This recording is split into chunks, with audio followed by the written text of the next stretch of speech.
Assalamualaikum warahmatullahi wabarakatuh. Alhamdulillahirabbil alamin. Assalatu wassalamu ala nabiyyina Muhammadin wa ala alihi washabbihi ajmain. Amma ba'du. Teman-teman yang dimuliakan oleh Allah Subhanahu wa taala, kita bertemu kembali di channel Cahaya Hidayah. Nah, teman-teman, jadi di kali ini saya akan melanjutkan kembali yaitu tentang debat antara Bapak Guru Gembul yaitu dengan Robitoh Alawiyah.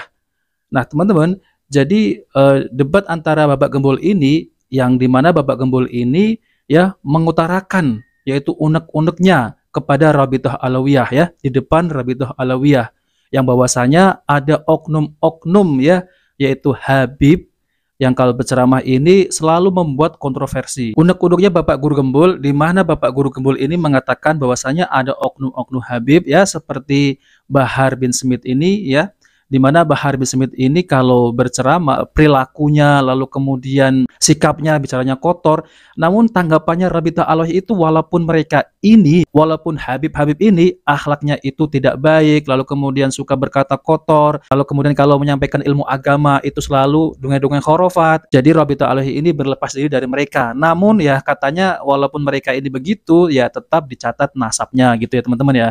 Nah, oke teman-teman, jadi lebih lengkapnya saya akan tampilkan videonya ya.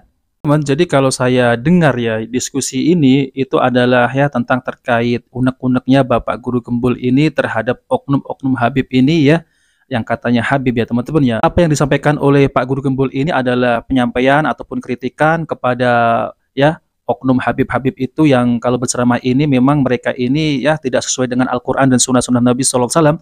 Itu bukan satu dan dua, tapi banyak sekali ya teman-teman ya. Kalau kita bilang oknum, tapi banyak. Jadi kalau saya tangkap apa yang disampaikan oleh Bapak Guru Gembul ini ya, rusaknya nama Habib Ba'lawi ini ya, itu karena ulah yaitu mereka sendiri ya. Yang dimana mereka ini kalau berceramah ini sangat ngawur sekali teman-teman ya. Ya saya tidak bisa untuk ya menyampaikan satu persatu yang dimana ya para oknum Habib ini kalau berceramah ini isinya hanya dongeng-dongeng yang selalu meninggikan dari kakek-kakeknya gitu ya. Jadi bukan dari Nabi Shallallahu Alaihi Wasallam, tapi dari kakek-kakeknya. Misal seperti ini ya, kakek saya ini bisa ini dan bisa itu dan memiliki keramat, di mana keramat itu bisa menurunkan rantai emas dari langit. Nah kurang lebih seperti itu ya teman-teman ya. Jadi rosaknya nama Habib Ba'lawi ya itu karena ulah ya mereka sendiri yaitu para oknum Habib-Habib ya, bahkan merendahkan di luar kelompoknya seperti kaum muslimin yang ada di Indonesia ini ya. Dan seperti yang mengatakan bahwasanya satu Habib yang goblok itu lebih mulia daripada 70 kiai. Nah, itu kan rosaknya nama Ba'lawi ya oleh mereka-mereka sendiri ya, Habib-Habib. Nah, teman-teman, jadi ini ada tanggapan dari ya Rabithah Alawiyah yaitu Bapak Fikri Shahab ya teman-teman. Oke, jadi Bapak Fikri Shahab ini berlepas diri dari oknum-oknum Habib yang merusak Habib-Habib Ba'lawi tersebut. Oke, mari kita simak videonya. Sudah ini Pak Guru. Unek-uneknya sudah. Unek-uneknya sudah. Unek-uneknya alhamdulillah. Belum 30 menit ya? Belum 30 menit. Mau ditambah lagi? Ya sudah, nggak usah. Oh. Baik. Dan ini kita apresiasi. Ketika seseorang menyampaikan keresahannya, maka tugas kita adalah memahami, bukan menghakimi keresahan seseorang. Lalu ketika keresahan itu disampaikan ke publik, maka publik juga mungkin akan menilai apakah saya punya keresahan juga perspektif yang sama dengan apa yang disampaikan seperti misalnya Pak Guru Gembul. Dan kita juga mendapati hal yang sama. Jangankan masyarakat umum, Rabithah Alawiyah sendiri pun juga mengalami keresahan yang sama. Seperti Pak Guru sampaikan di awal, mungkin ini ada bubble yang akhirnya meletus ketika ada isu nasab ini. Ada bubble, artinya sudah ada permasalahan sebelum ini yang baru meletusnya karena ini. Kami di Rabithah Alawiyah juga merasa hal itu tidak salah statement seperti itu. Kenapa? Karena sebelum isu ini yang mengkoreksi kalangan habaib, meluruskan, memberikan nasihat, memang paling banyak dari Rabithah Alawiyah itu sendiri. Ada yang mengindahkan, ada yang tidak. Ada yang menerima, memperbaiki diri, ada yang tidak. Jumlah Alawiyin dulu dengan sekarang jauh berbeda.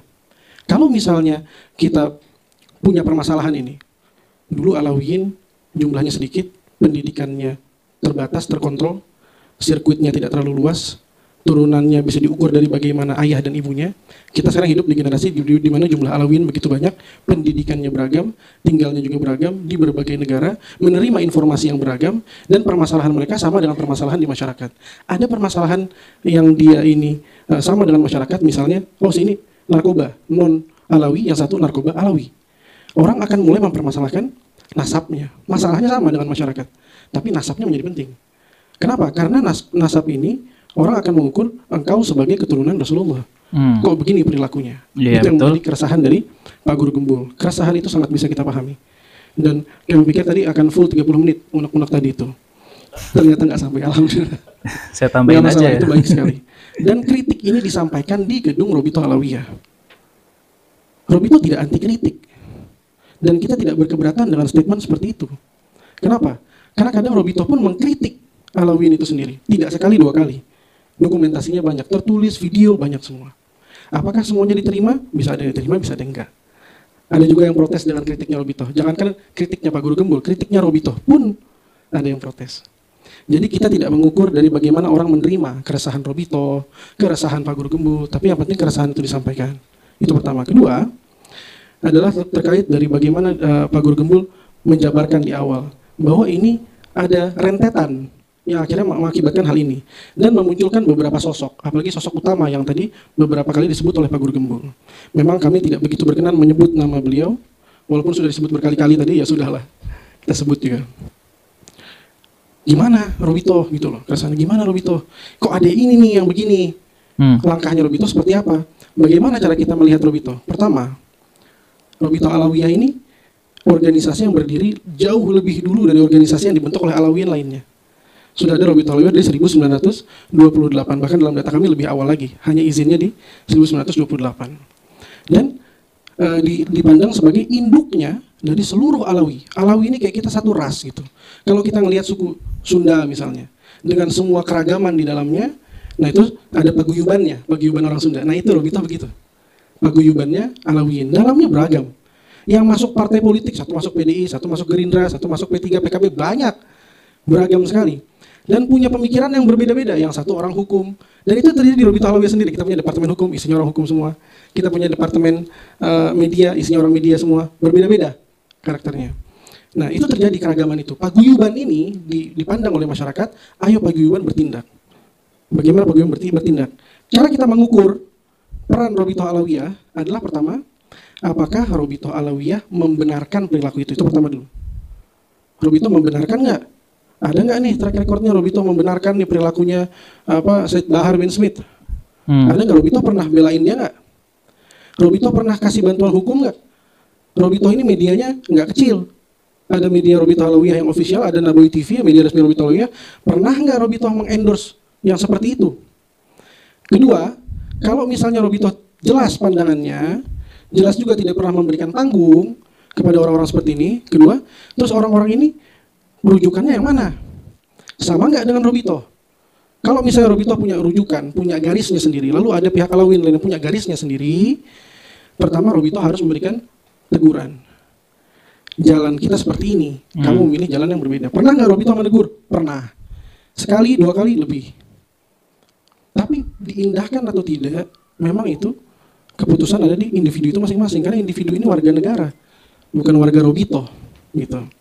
Kalau warga negara, ya hak dia untuk memilih mau berafiliasi dengan partai politik manapun, dengan ormas manapun, mau nurut nggak nurut sama Robito, memang Robito nggak punya kekuatan hukum. Kalau kita mau menghukum seseorang, kita harus ukur Robito bisa menghukum sejauh mana. Gitu. Robito tidak bisa pecat dia, anggota pengurus juga bukan, pecat nggak bisa. Tegur bisanya, menjawab syubhat-syubhatnya lewat video resmi, bantah langsung statement-statement dia. Apa yang disampaikan sama guru tadi, satu orang Habib lebih mulia dari 70 kiai. Luar biasa statement seperti itu. Kita pun kaget dengarnya dan kita bantah langsung statement seperti itu. Dan hal ini buat kalangan Alawiyin pun asing sekali mengatakan seperti itu. Atau juga yang dialawi dengan caci maki terhadap kiai misalnya, atau keturunan Wali Songo Azumat Khan tidak punya keturunan. Ya Robito membantah itu secara langsung. Tapi memang yang harus kami akui adalah, dan ini menjadi introspeksi penting sebagaimana yang disampaikan oleh Pak Guru Gembul, banyak sosok-sosok tersebut bahkan lebih besar di masyarakat, lebih besar cakupannya secara media reach-nya daripada Robito itu sendiri. Syed Bahar bin Smith itu hampir setiap hari ada beritanya di media mainstream. Apakah ada setiap hari berita media Robito Alawiyah di media mainstream? Tidak. Lalu yang diterima masyarakat yang mana? Yang paling banyak informasinya, yang paling sering ditonton sama masyarakat. Masyarakat lebih banyak tonton Syed Bahar bin Smith, bukan channel Robito Alawiyah. Jadi mana yang akan dipegang oleh masyarakat sebagai sampel, contoh, generalisasi dari habaib? Yang paling sering dilihat, yang paling sering ditonton.